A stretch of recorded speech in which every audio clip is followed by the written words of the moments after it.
Howdy. As we approach the 250th anniversary of our country, we notice that there's a bit of a conundrum. Our founders wrote into the Constitution the freedom of religion.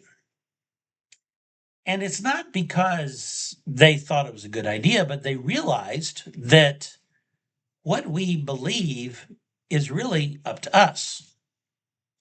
Now, we can pretend to be Christian, Jewish, Buddhist, Hindu. We can pretend to be anything. But what we really believe inside of us is really hidden from the world. The actions do not necessarily reflect the belief inside. However, for our form of government, our way of life to make sense, you really have to look at it from the Judeo Christian perspective.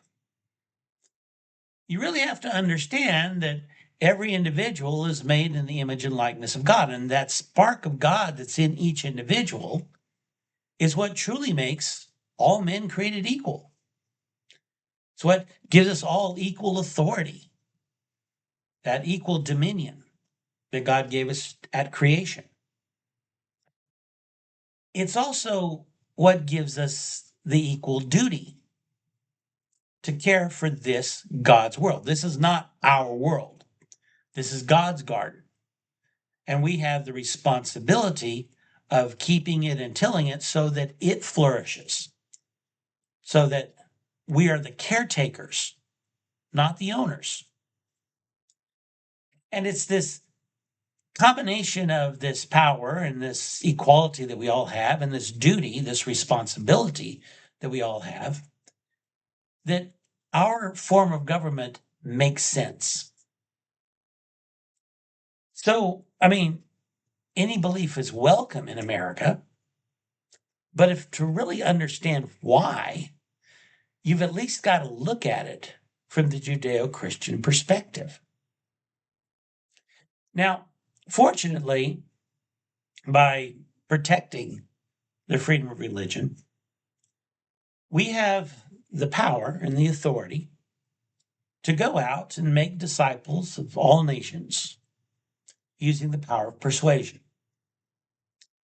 We have the right to go out and preach the good news, to try to convince our fellow Americans to become Christians and to understand why our government is created the way that it's created.